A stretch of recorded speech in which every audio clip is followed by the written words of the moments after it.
But the bottom line today that we're going to focus on in the first morning, the whole morning, the bottom line is not where will your students be 5 to 10 years from now, but where will you be? How will you be doing? So the first session is called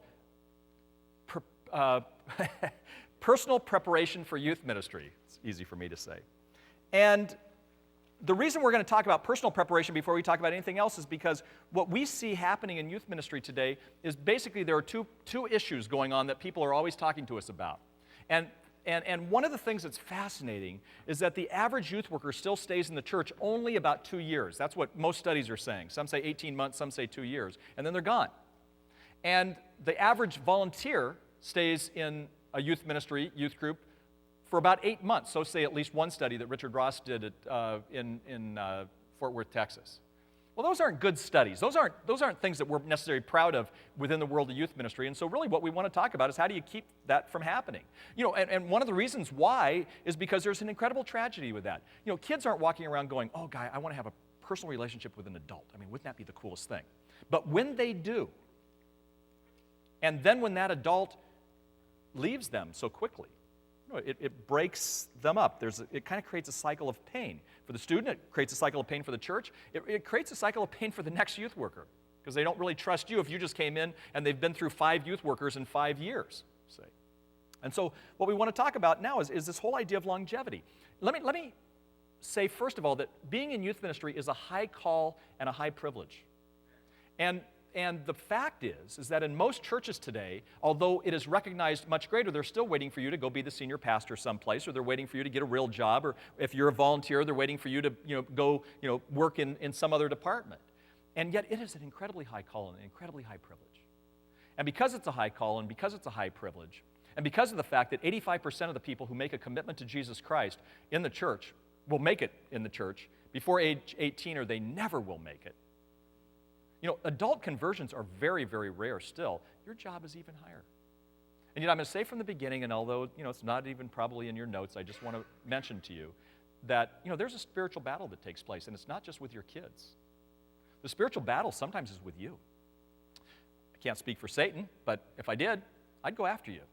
I'd go after you if you were married. I'd go after your marriage.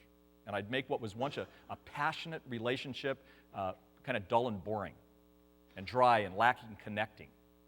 If I was Satan and you had kids, I'd try to make your kids resent the church because it's taken mommy and daddy away. If I was Satan, I'd go after your own personal life and I'd get you so busy that you just simply can't, hang in there because you're just so busy and all of a sudden you're not taking care of yourself. And that's what we're going to talk about today. So in some ways, what we're going to talk about as we think about balance is we're going to think about, how do we keep from, falling apart? If we're not people of balance, then, well, we will give from an empty well. You can do it for a while, but you're going to give from an empty well after a while. You'll lack depth if you're not people of balance. And I have to admit to you that there have been times in my youth ministry where I have been empty and I have not been unbalanced. And you know what? I lacked depth. And the material that I was offering to students was material that was not deep and was not prayed over, but it was just something simple and easy and didn't help them all that much. And what happened was I began to have surface relationships. And you know what? Even some of the kids had surface relationships. Or when you don't have balance, you appear aimless. And you don't appear aimless at first, but you appear aimless after a while. And then your kids are also aimless. You lack vitality that's needed for the demand of youth ministry. Your job, like I said, is a high call and a high privilege, and that's a theme that I want to run through this with you as we think about your own personal life, but I also want to say there's incredible demands on you. And I'm always amazed for me personally now when I'm at a youth ministry conference. People don't necessarily come up to me and say, hey, what do you think of the latest, greatest discipleship method? I know about that because it's very important for me to keep reading and keep changing, and youth ministry is changing, and I love where it's going in many ways. But what they're talking to me about is what we're going to talk about today, because they feel the demand, they feel the pain. They're struggling with a senior pastor perhaps, or they're struggling with kids, or none of the parents come to the parent meeting, or kids are loving God today and they're having sex tomorrow. And then the next day they want to become a missionary, and then they now have decided they're going to cut themselves or whatever it may be. There's a lot of demands. I had the privilege this last week. I just came in from Hawaii, Newtan, and I was speaking at a conference that several years ago, I was speaking at the same conference, but the day before, they had a True Love Waits campaign event in a big center. It was the largest gathering in the state of Hawaii at that time for kids, youth Christian kids. And they had, a band, and then they had Miss Hawaii, who had been a virgin until she got married, which was kind of a cool story. She was like Miss Hawaii a few years back. She told this great story, and then I spoke, so they had kind of Beauty and the Beast.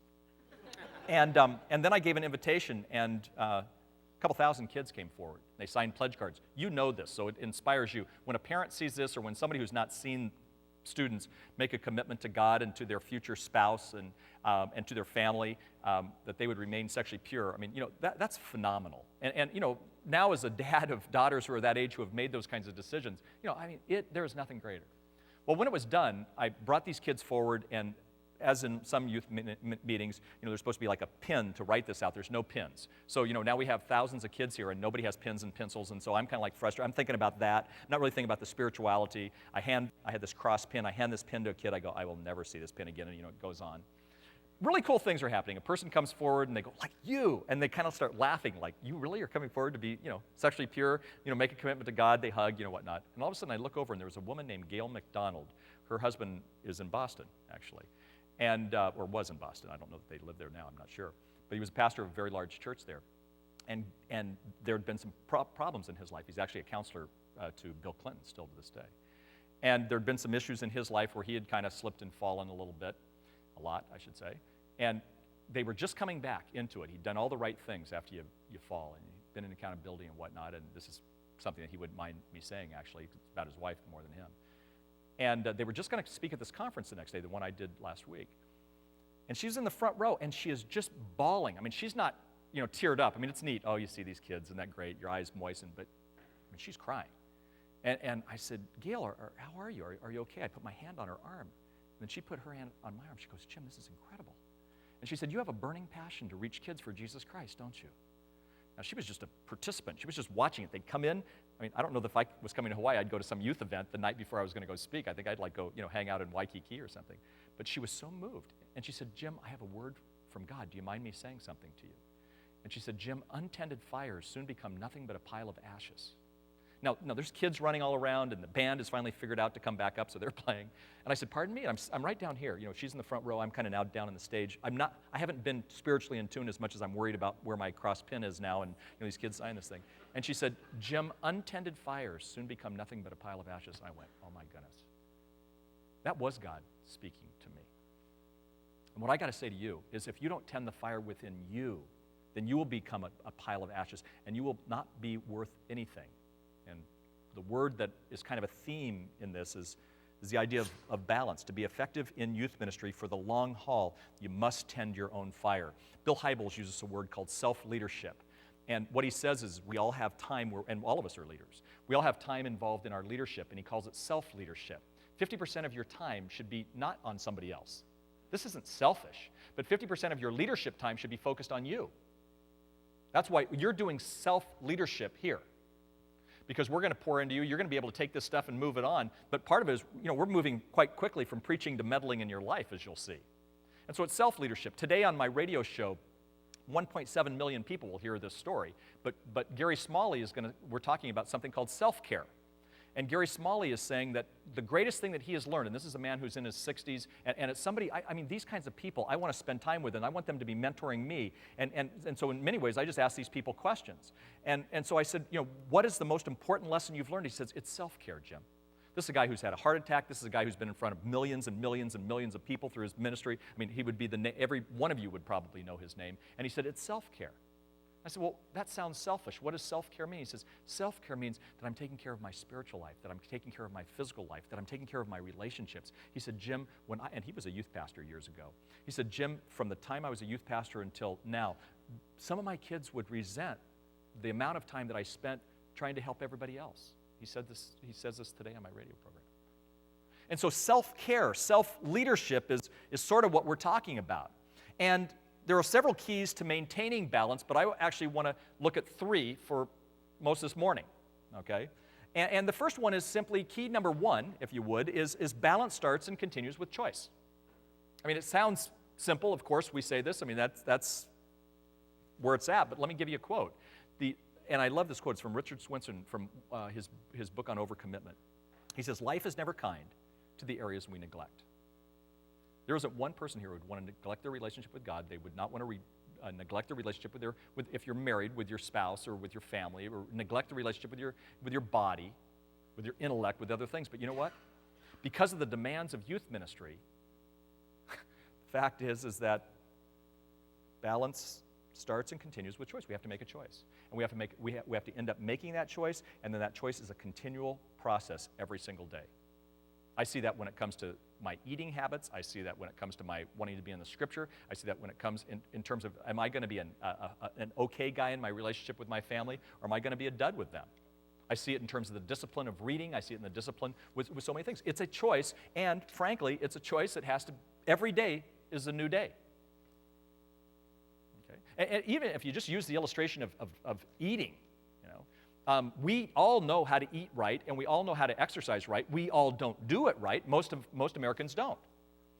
Okay? And so what happens is, yesterday I said to Kathy, I am really going to eat right. And then I went out to breakfast, and this guy goes, you got to have these eggs Benedict. They are the best, eggs. So I went, well, okay. And then what happened was, for lunch, I went pretty light. And then Kathy has these my favorite burrito chicken little deals. And so, I went, okay, today I will do it right.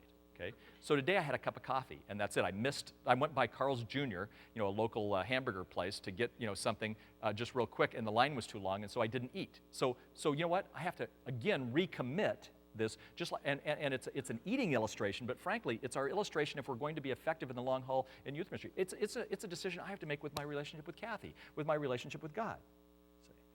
So balance starts and continues with a choice. Secondly, and the second key is, balance is maintained through constant evaluation.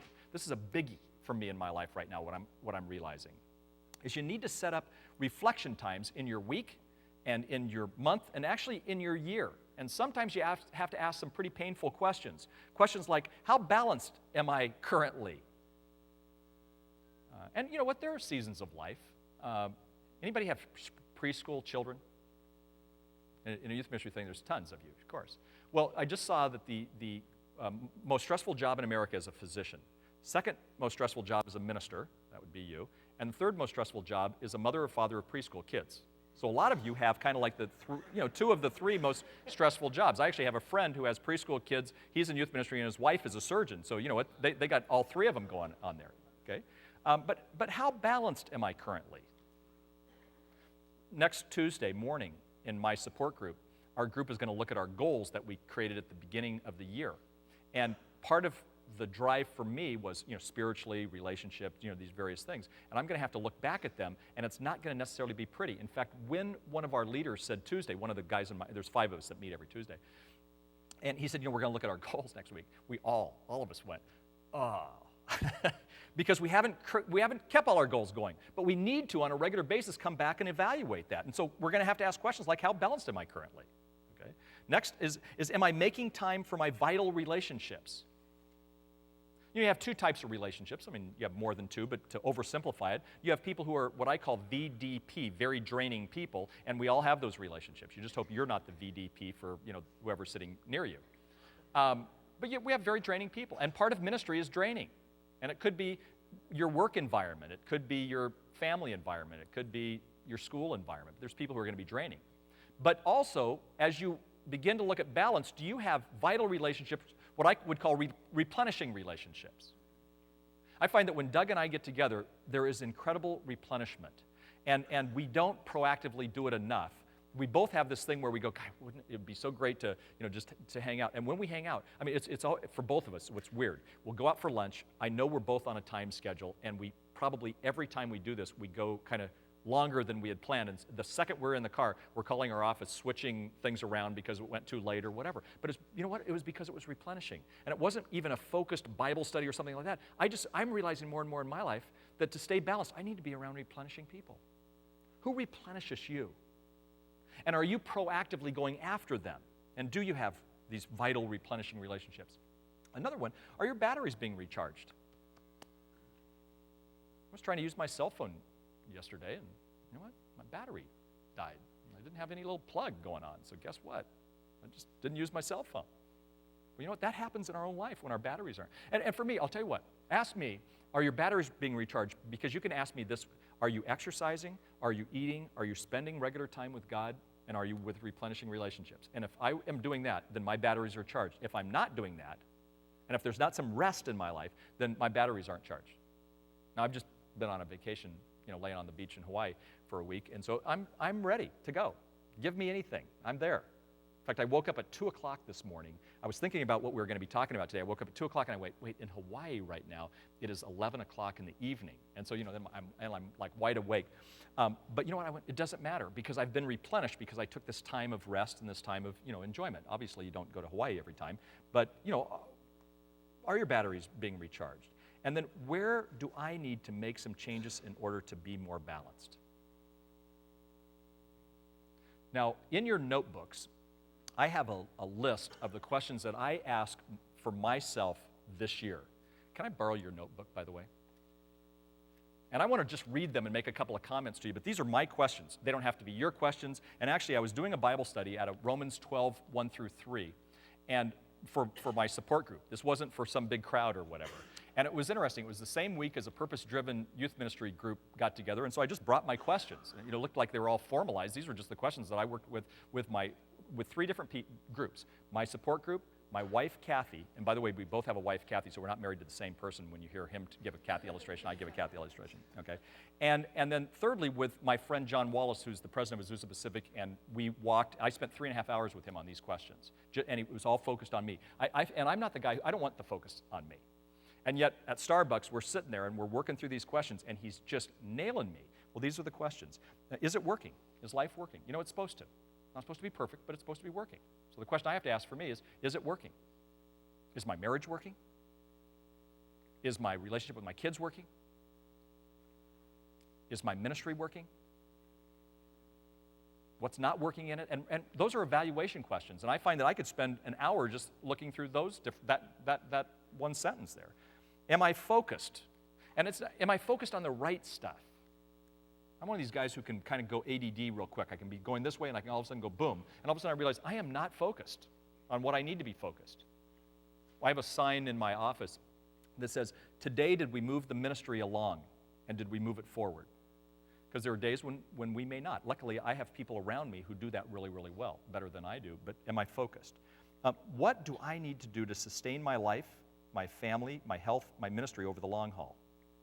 How am I doing? What's holding me back? These are the kind of evaluation questions that I think we have to ask. Now, you know what? I'm looking at some of these students here, and I'm saying I wish somebody would have, put these questions in front of me, and I wish I would have been asking these questions a lot earlier than, 51 years old.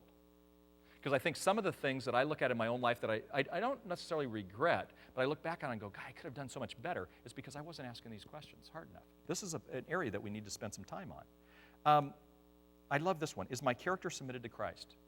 And not that I love it, because there's areas of my life, when I ask this question, I had to say to my accountability partner, John, my character is not submitted to Christ enough, because when I wrote down in my prayer journal, I wrote down my confession of sin. I wrote down motives. And I, if you knew me, you'd go, this guy has good motives. You know what? There are times when I don't have good motives. There are times when I tell a story to my dad because I want to impress my dad when I don't really need to do that. Or I'll give an illustration here because I want you to go, this guy did have an impressively large youth group. Do you really care? No. But I'll do that because of my motives. And they're impure motives. And so most mornings when I pray and I confess my sin, I have to say, God, my motives aren't committed to you as well as my character. Am I living the life of integrity? The Bible says the man or woman of integrity walks securely. That's in Proverbs 10:9. And I think their children and their youth ministry will be secure when we are people of integrity. And so I got to ask that question. Is my heart for God shrinking or growing? And the reason I wrote that one this year was because on May 3rd, I was not planning this. It happened in late March. We were asked to go do a daily 30-minute radio show across the nation. We're at 65 releases.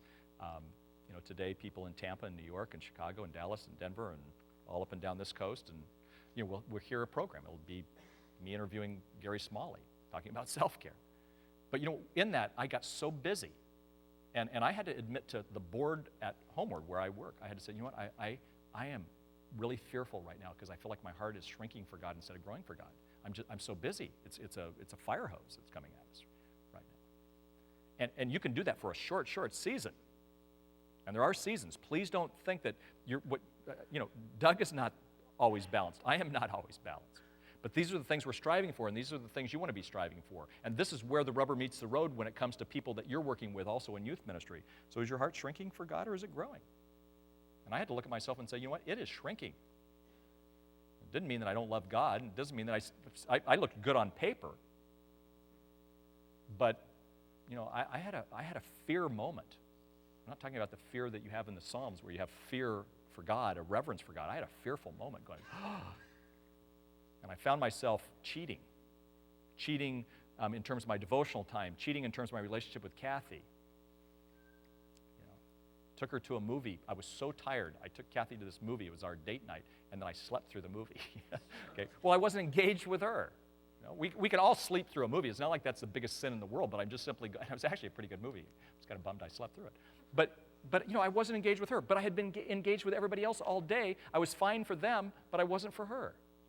Okay. What areas of my life do I need the courage to change? What's holding me back? That would be a great question for you sometime. Many of you, I was so impressed that so many of you came from outside California. That means it'll be a better conference for you than some of you who have to go just to your dorm because you got other things to do. You got some homework tonight and whatnot. Sometime when you're here, answer some of these questions for you. This was a very good one for me. What do I need to have the courage to change? For me, it's actually, Doug was talking about speaking requests and things, and I had to make some changes in the last year to not travel as much. I'll say that. I'm going to Houston this weekend and North Carolina and Mount Vernon, Ohio, wherever that is, next week. But I'm cutting down by about 2/3 of my speaking. And you know what? That was really tough for me because that was almost my mistress. That was almost my mistress. That is, at times, almost my mistress. And so as I look at that, what areas of my life do I need the courage to change? What's holding me back? Motives, ego. What if the people in Mount Vernon, Ohio don't hear me? Life will go on. They wouldn't have heard me, but they asked me about 3 years ago. Do I have enough replenishing relationships? Do I invest in these relationships? Do I like the person I'm becoming? The last 3 are ones that are in my journal. I've had them for years. Do I like the person I'm becoming? Is the work of God I'm doing destroying the work of God in me? It goes back to that shrinking heart. And then am I giving my family only my emotional scraps?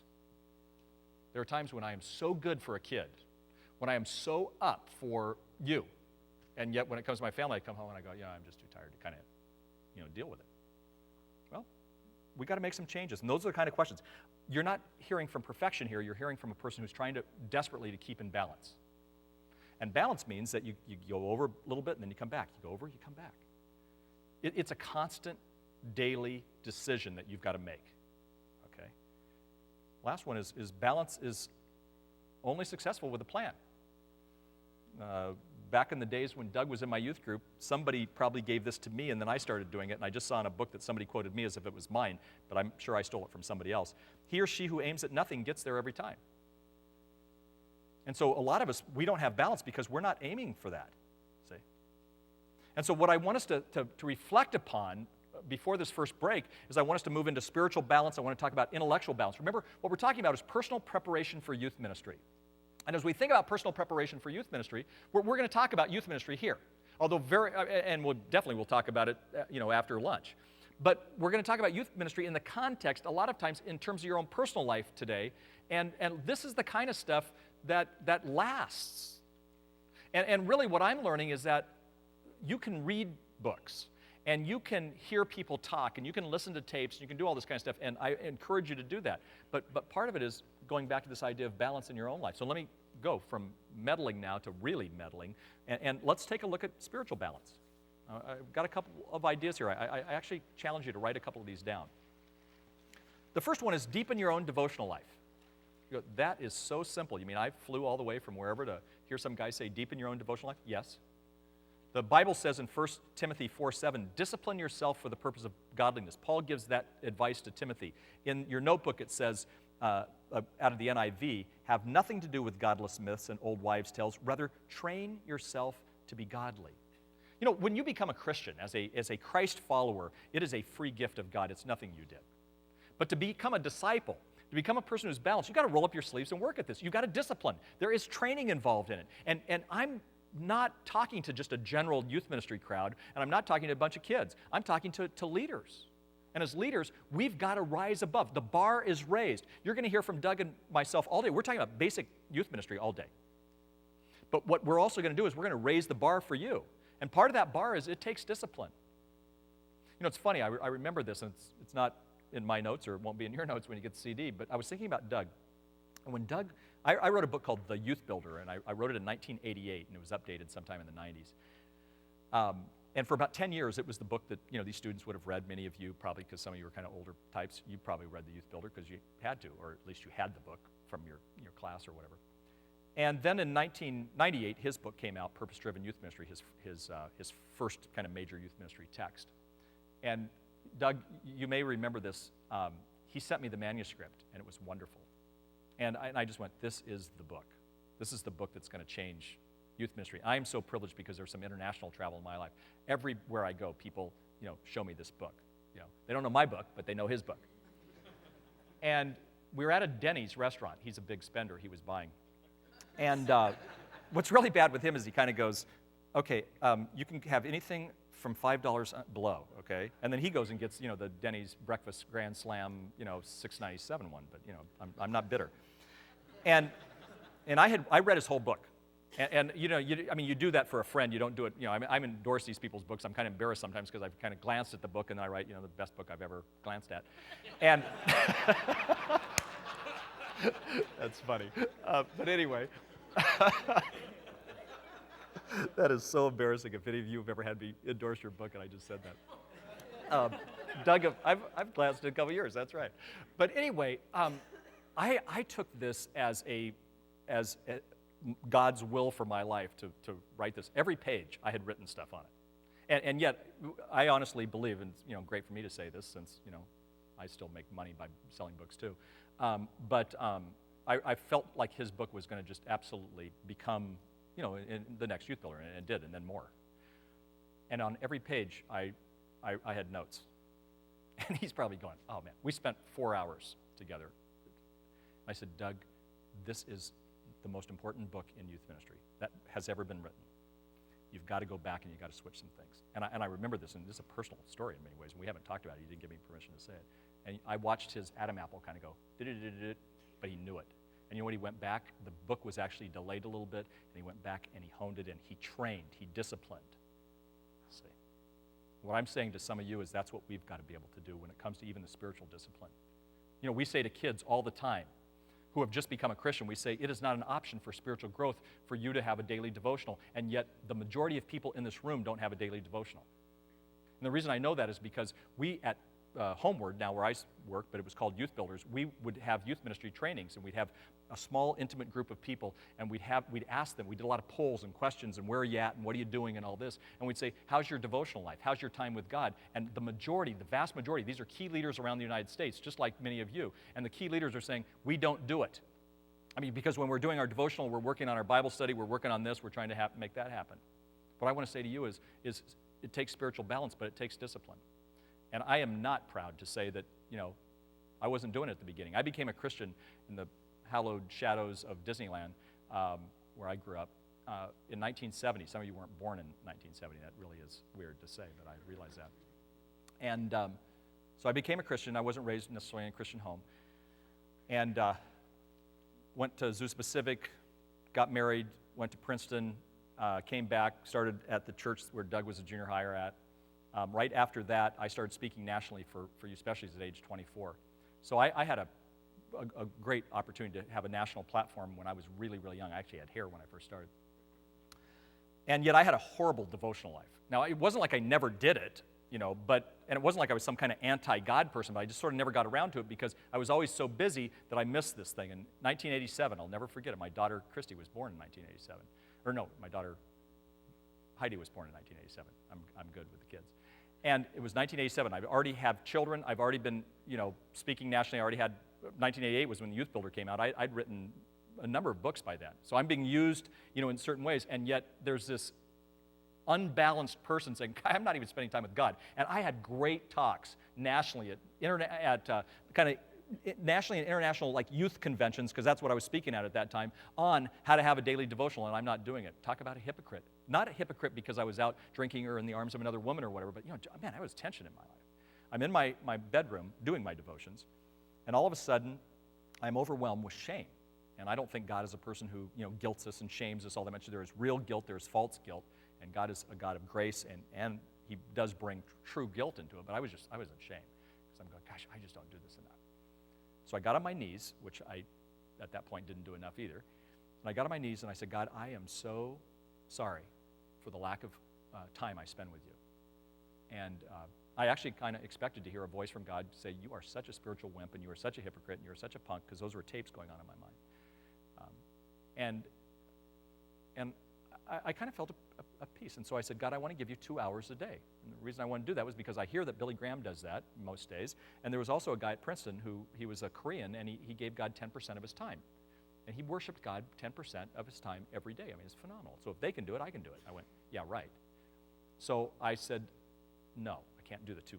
Because I tried that stuff. Didn't work. So I went to 1 hour. Becky Tarabasi, who lives in the area, who speaks on prayer a lot, says she gives God 1 hour a day. At that point, her husband was our director of training at our ministry, and I knew she did it, and I went, well, if she can do it, I can do it. So I said, God, I'll give you an hour a day. Doesn't seem that much for somebody who was in leadership.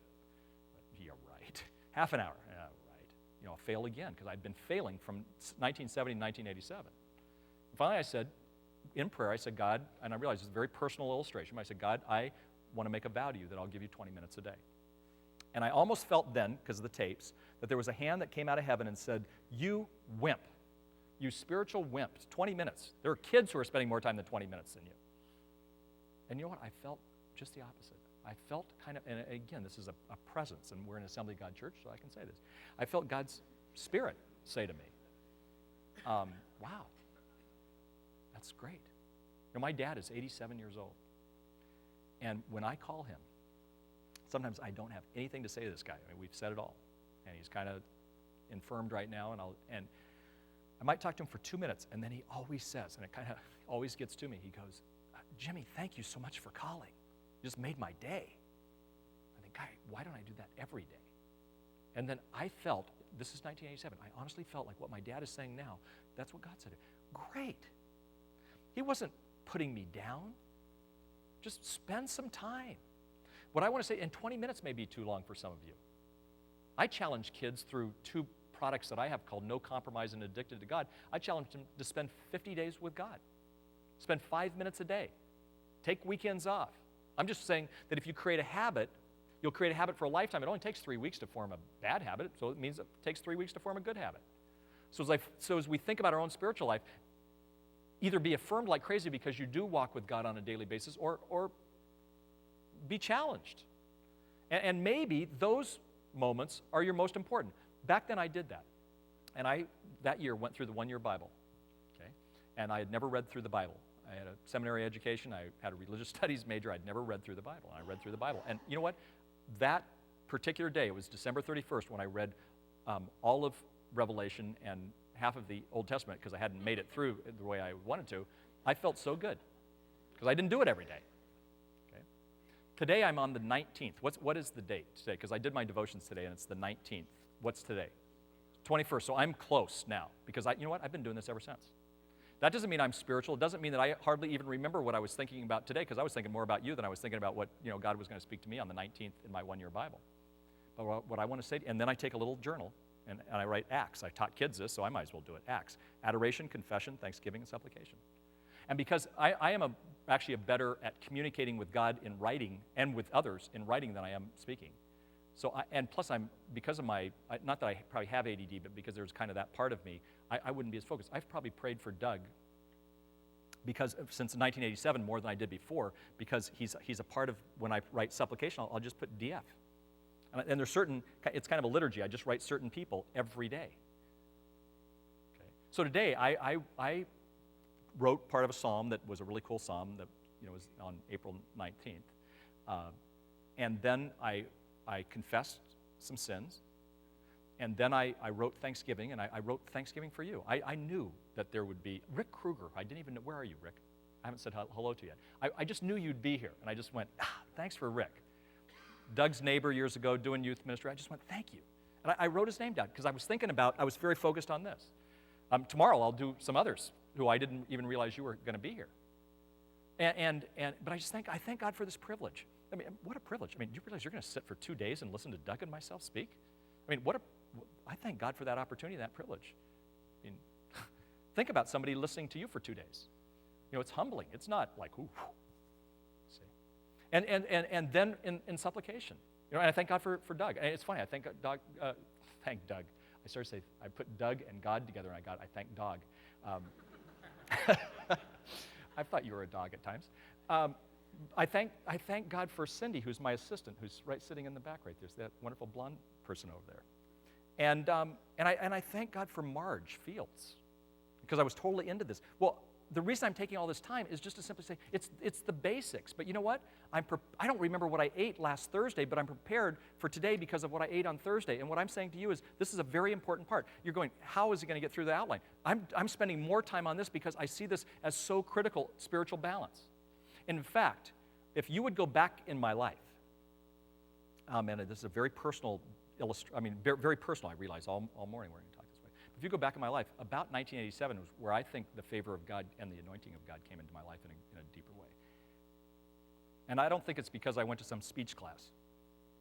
Or I don't think it was because all of a sudden I got smart.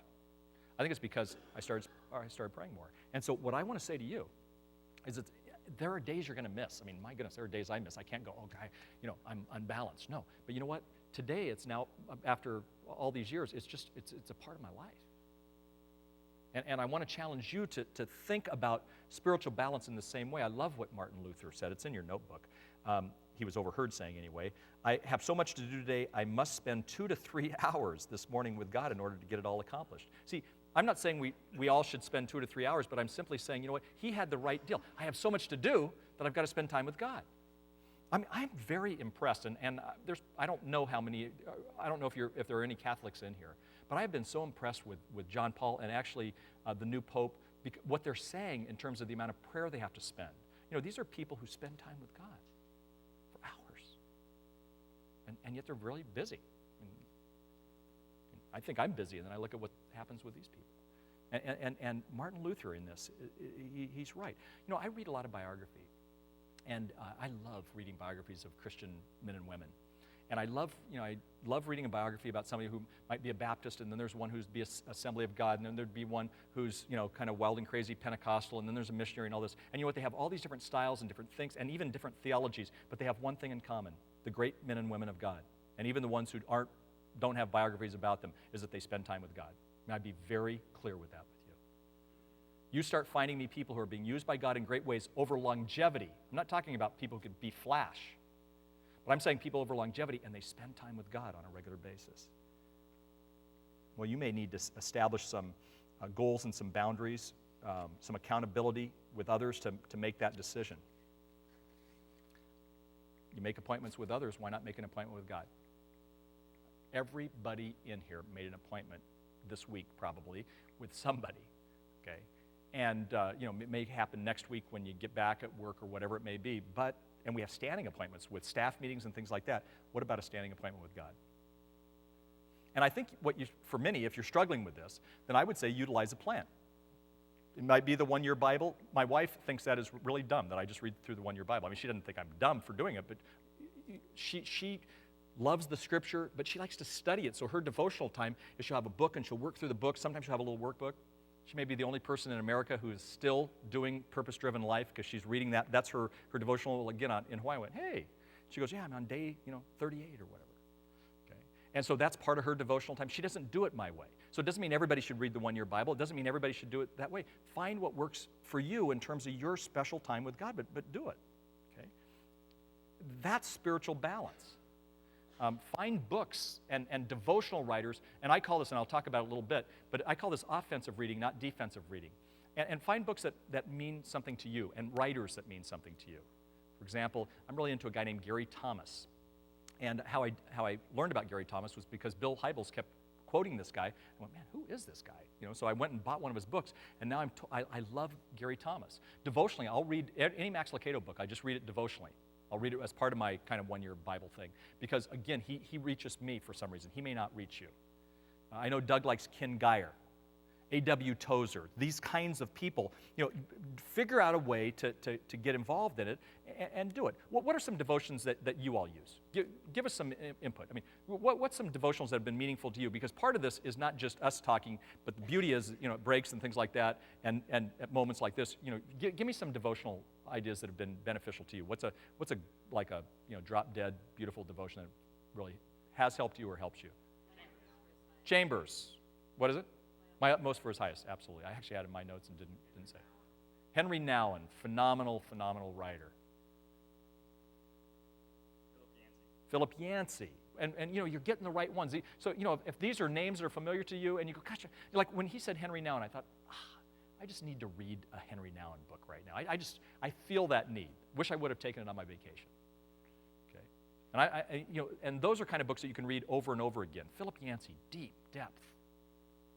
Okay, so again, these are the types of things. Now, as we look at spiritual balance, let's also say something else. I mean, seek solo time. Time alone, seeking after God. You're not doing this youth ministry thing effective if you don't have some time alone. Practically, take a half a day in a month. And I live here near the beach in Dana Point, and my habit has been that I get up early, and my habit will be periodically. I'm speaking into my own life right now as I speak to you, because this was much more of a habit to me in another generation a year ago. But go walk on the beach. Take my Bible, take my little notebook, maybe take a devotional type book, and just go. And you know what? In that solo time, be free that if you're exhausted, sleep. Who says that you've got to be talking to God for 5 hours? Sometimes just bask in His presence, and sometimes what you need to do is take a nap. I've been on the beach where, I was kind of reading my Bible, and I was kind of into it, I was kind of bored, and all of a sudden I go, God, I'm so tired, so I just lay down. And then I wake up and I go, now there's people all around me. I look like I'm a homeless guy, on the beach. There's drool going. But I come back into the situation, refreshed. And, there have been times when, people in my office go, oh yeah, he's at work. That's work time. See? So, seek a solo time. And literally, sometimes what we have to do is just deal with the clutter in our life.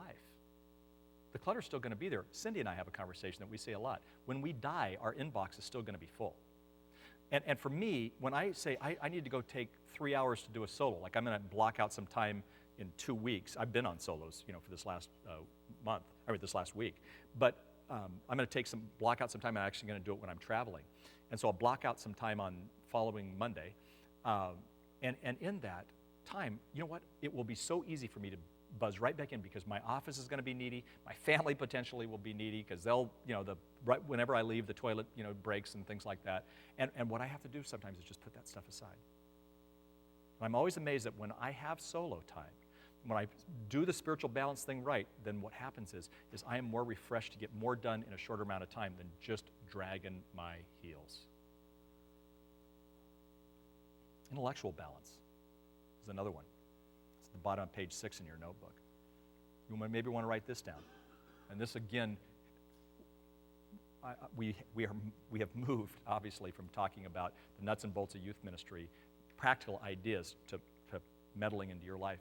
But the first one is pursue Christian education, or continuing education. Pursue it. You're doing it. This is an illustration. The reason this is going to be a good event for most of you is because actually you're taking time away from whatever else you have to do, and you're actually focusing on some continuing education. One of the top 3 cries I hear among youth workers is, I need more training and equipping. You know what? One of my greatest needs right now is I need more training and I need more equipping. This last week, I read 3 books, and I was like, I was just digging into these books. I just felt like, this is new, fresh stuff, and I play it in my own life, and I'm going, God, how can I translate this to share it with, the congregation that God has given me in terms of the radio world and speaking and whatnot. And so what we've got to be doing is finding this education, okay? And what's beautiful is here's the ways you can do it. Just let's talk practically.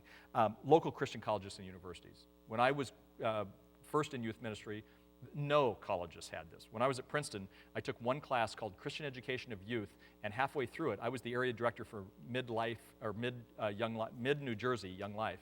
And the teacher said, you actually know more about youth ministry than I do. I mean, I'm 21 years old, like I really do, and but probably more than that teacher, and said, would you mind taking the next 2 weeks and teaching them through the Young Life Manual? Well, that was the only training I got. But today, schools have that kind of stuff. When I go to Mount Vernon, Ohio, wherever that is, I'll be spending a day training people in the area and training their students in terms of youth ministry.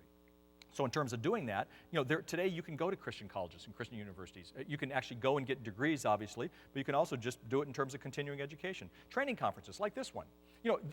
We are not after thousands in this. We're thrilled that you would choose, and it's, like I say, truly an honor. But you know what? In terms of the information that we send out, everybody's not going to go, whoa, this is the seminar for me. Okay? But what we've realized is that you probably, I don't have to spend much time in this because you get that idea. You go to a purpose-driven youth ministry conference. I was there, a few months ago, absolutely inspired and impressed. And I go, oh my gosh. Part of it is selfish, going, I wish I could have had something like this when I was, doing day-to-day stuff. But word of mouth, find out who, youth specialties, group, get involved in those kind of things. You who are leaders, make sure that when you go, some of the stuff that you're going to hear, some of the stuff you're going to hear here, we're trying to take basics for the next 2 days, give it to you, and then you transfer it to others too, remember that. But you know what, some of the stuff is basic, so look, how does the speaker communicate? What did they do? But take time to be trained by going to conferences. Make that a part of your life. Make it a part of your calendar. It's that key. Books and resources. Our mutual friend, who we probably never talked about, but we know him as a mutual friend, his name is Jay Strack in Florida. He says readers are leaders, leaders are readers. So out of the busyness of your schedule, you've got to find time to read and do resources. One of the things I like to do is I like to find, what are some of the favorite authors of people who write. I gave the illustration of Gary Thomas. I'm reading Bill Hybels, and I'm going, who is this Gary Thomas guy he keeps quoting? So I go to Gary Thomas, and I go, oh my goodness, it's wonderful. So then I kind of learn from something else I've been writing. But, bring a pile of magazines. If you get Group Magazine or you get Youth Worker Journal or those kinds of things, bring them on trips with you. You don't have to read them all at once. And then, like I read a bunch of magazines on my last, on this trip, on this vacation. And I went, I don't really want to read that part. And so then I'm picking and choosing, okay? But keep reading offensively that way. Well, interesting enough, John Grisham, and I read his novels, he wrote his first book. He wrote 1 page a day for 3 years, okay? And that's how he finished his book. Some of you want to be writers. Well, great, just write a page a day. You can do that. It takes you 20 minutes. But you know what?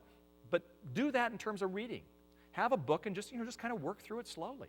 If you don't read a lot of books, great, that's fine, but start reading something and just kind of do it slowly. Okay? Why? Because leaders are readers.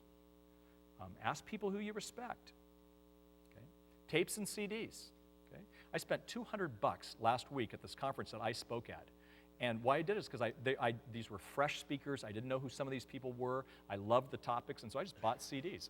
After I paid $216 on my credit card, I thought, I probably could have got a discount because I was speaking at this thing too, and I didn't. It was kind of, but you know what? So I'm going to listen to it. If Doug, and he sometimes is rotten and won't send it to me, or he charges me extra, but I'll listen to his sermons from Saddleback, and then I'll find myself that week quoting something that he did. Okay, and I'll say, I was just listening to Doug's sermon, and here's a suggestion. And if it's really good, then I'll say it's my idea. Okay. But again, CDs and things like that, publications. I realize some of you don't have the cash on this, but your church can do this for you. Get a subscription to Youth Worker Journal if you don't have it. Get a subscription to Group. Email newsletters. Homeward, our ministry, we send out a parents' newsletter. It's it's email. It's free. If you don't like it, delete it, and you never have to see it again. Simply Youth Ministry. If you're not on the Simply Youth Ministry list, you shall be from now on probably. But Doug sends out something. I send out something every month through Simply Youth Ministry. There's this is called training in many ways. The one that I am writing, which I owe desperately to Andy here, right now is on eating disorders. I wrote one, and I got so much response from people who were emailing me talking about this eating disorder thing, so I'm writing a second one on bulimia. That's probably not on your major list I want to read about bulimia. So what you do on that is you don't read it right at that moment. When I get email newsletters, I never read them right away. Unless, I read Doug's because they're neat stories and, I'm inspired, I want an inspiration. But, if I was getting something on bulimia, I wouldn't do it there. I'd just put it aside and, put it over there and then read it sometime. It'll take you 10 minutes. All of a sudden you become more of an expert on a subject that 1 out of 5 of the girls in your youth group will have an eating disorder at one time in their life, and at students, at least 1 out of 5 have it right here at this school or any other school. And so you go, well, I'll learn a little bit about that, and then maybe I'll be motivated to do something else. So that's how you do that, emails. Periodically fly in an expert and get a bunch of churches together and say, hey, how about, so-and-so, Rich Van Pelt is an expert in kids in crisis. So bring him in and have him talk to you about suicide, but maybe only bring, a table around. So you pay him, but the different churches pay a little bit. You don't have to come to a conference. Bring the conference to you. When I'm in Ohio, this guy parentingteenagers.org, Mike Potter, wonderful, wonderful man. He lives 2.5 hours away. So he's going to drive 2.5 hours. He's going to hang out with me. He says he's got a list of questions. Then he's going to drive back. He's going to invest 5 hours for a measly meal. But what he's going to get is he's probably going to get more and effective education if that's what he wants, because he's going to have my undivided attention. And he's not paying me anything. I'll probably even have to buy him, dinner. But see what I'm saying? Think out of the box sometimes. Some of my best conversations have been when, Gordon McDonald, we were talking about him earlier. I'd pick him up at the LAX and I'd take him. He was on the board of World Vision when World Vision was based here. And I'd drive him there and then I'd have dinner with him. And he wrote a book called Ordering Your Private World. It was a phenomenal book. Some of the types of things we're talking about come out of that. I had his undivided attention. See? Do those kinds of things, okay? Balance, intellectual balance. Learn the culture, leadership balance. And I'm going to break here in about 5 minutes. So I just want to get started, and then we'll stop, and then we'll go on. But learn the culture. In fact, one of the things I would simply say is be students of the culture. And you say, well, I kind of know the culture. I'm in youth ministry. You know what? Continue to be students then. You don't need to live in their culture. And frankly, you got to know about it.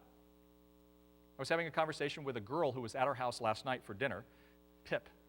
And I was talking about Jimmy Eat World, the band. There's a new CD out with Jimmy Eat World. And she was like shocked that Heidi's dad knew who Jimmy Eat World was. Well, actually, I wasn't trying to impress her. I was just, for one thing, I kind of like Jimmy Eat World. But at the same time, I kept hearing Jimmy Eat World among a bunch of students, and I'm going, I got to go listen to who these people are. Okay? And because they're influencing kind of the world that I'm working with right now in terms of students.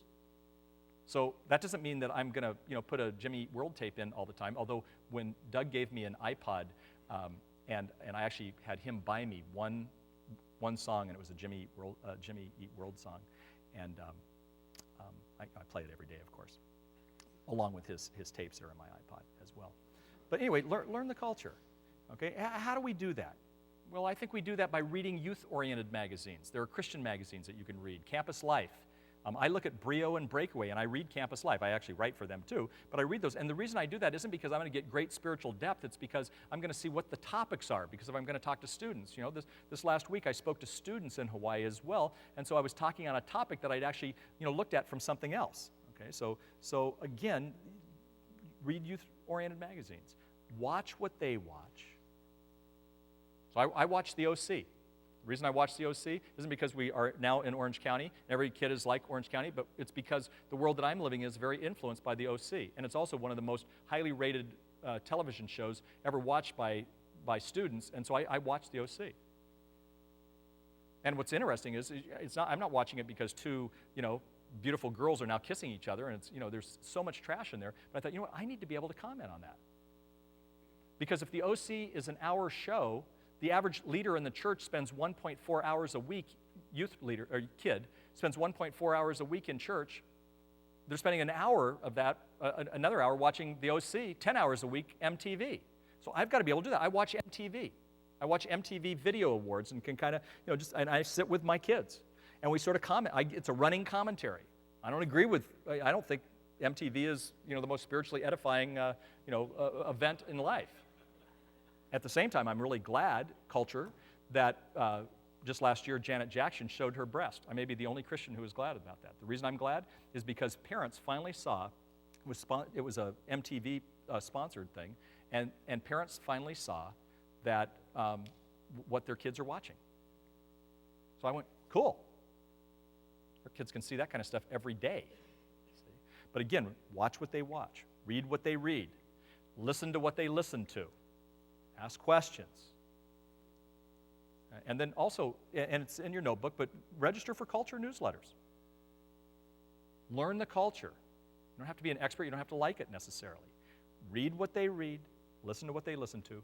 Watch what they watch.